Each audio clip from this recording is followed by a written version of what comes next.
Mr. Armitage by Stewart. It was pure chance that Andy was looking at the local paper that particular afternoon. Normally he didn't bother, but the only other things to read in the dentist's waiting room were women's magazines and comics. The main story was about the demonstrations which had taken place against a planned new road.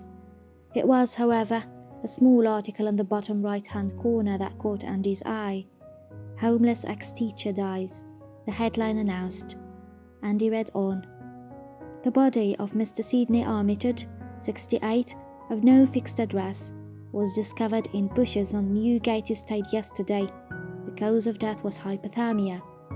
Mr. Armitage taught maths at Raleigh Comprehensive School from 1969 until... Mr. Reeves. Andy looked up. If you'd like to follow me, said the nurse. The dentist is ready to see you now. Although Andy hated dentists, the toothache had become so bad that he had to do something about it. As he followed the nurse to the surgery, however, Andy wasn't thinking about his tooth. For the first time in ages, it wasn't even hurting. He was thinking about Mr. Armitage, the man who had shown him the difference between right and wrong. Andy lay back in the chair with his mouth open and his eyes shut. He didn't want to see any of the sharp, shiny dentist's tools. He gripped the arms of the chair as the dentist set to work and thought of Mr. Armitage. The maths teacher had always seemed strange to his pupils.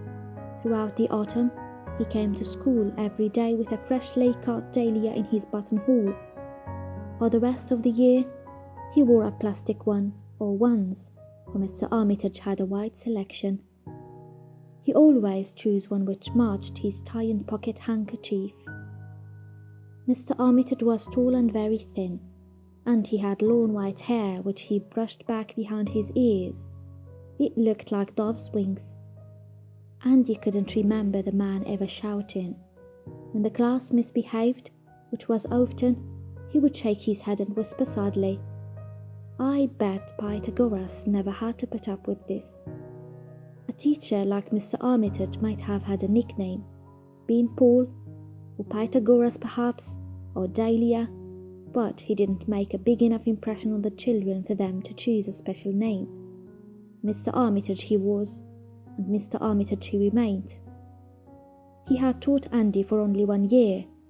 The boy's first year at the comprehensive school was Mr. Armitage's last one.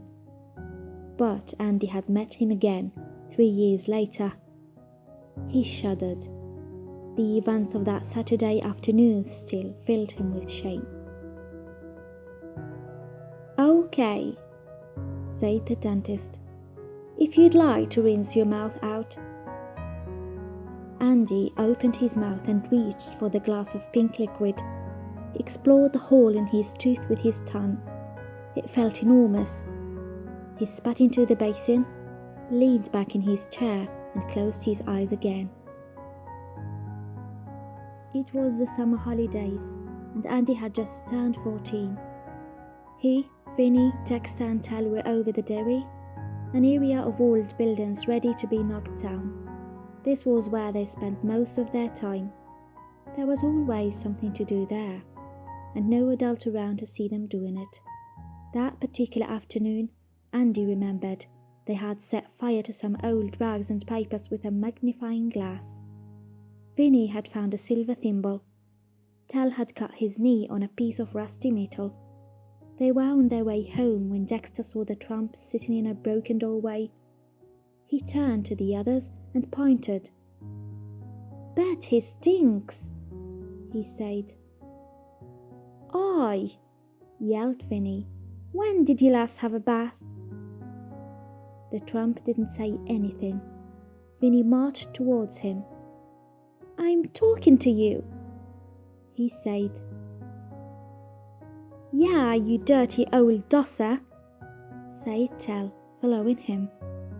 What are you doing here anyway? Andy held back. He never liked it when Vinny and Tal got nasty, and the old man looked harmless enough. Why don't you clear off? Vinny shouted, and he picked up and threw a stone at him.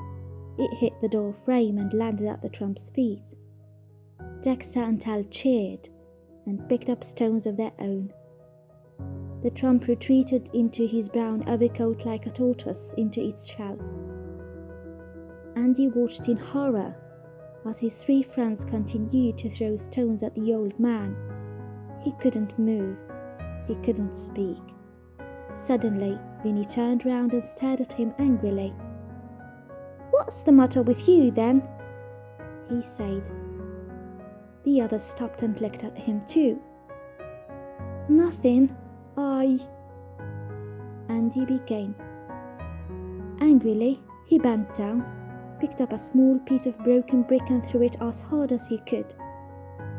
The stone spun through the air and hit the old man on his forehead. He looked up, as if surprised, and Andy saw the blood already pouring from the cut.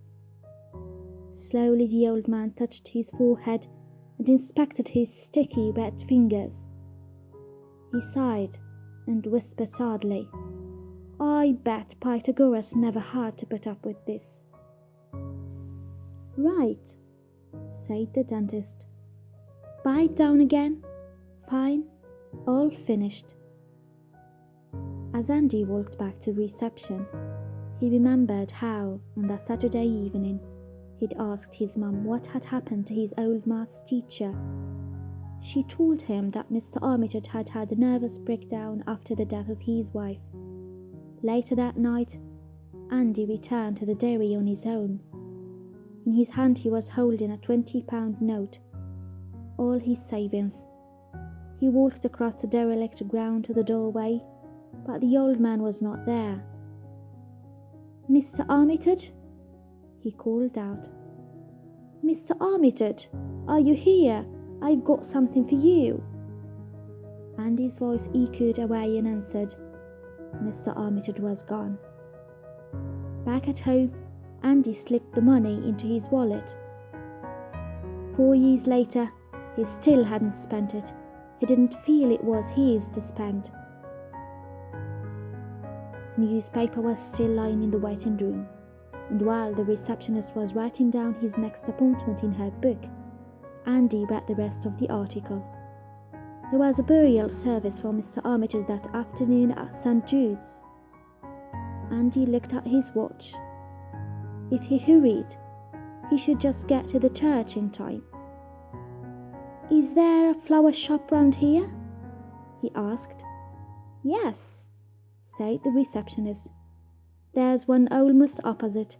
You can't miss it." Despite the recent icy weather, the shop was full of dahlias. "They are grown in greenhouses," the shopkeeper explained. "Keeps the frost off them." Andy nodded sadly. Mr. Armitage could have done with a greenhouse. He opened his wallet and unzipped the compartment at the back. "I'd like some dahlias, please," he said.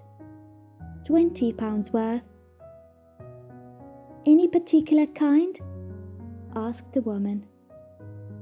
Andy thought of the old man, but as his maths teacher, not as a tramp. He remembered the matching buttonhole, handkerchief and tie, and smiled. "All sorts," he said. He thought Mr. Armitage would like that. The end.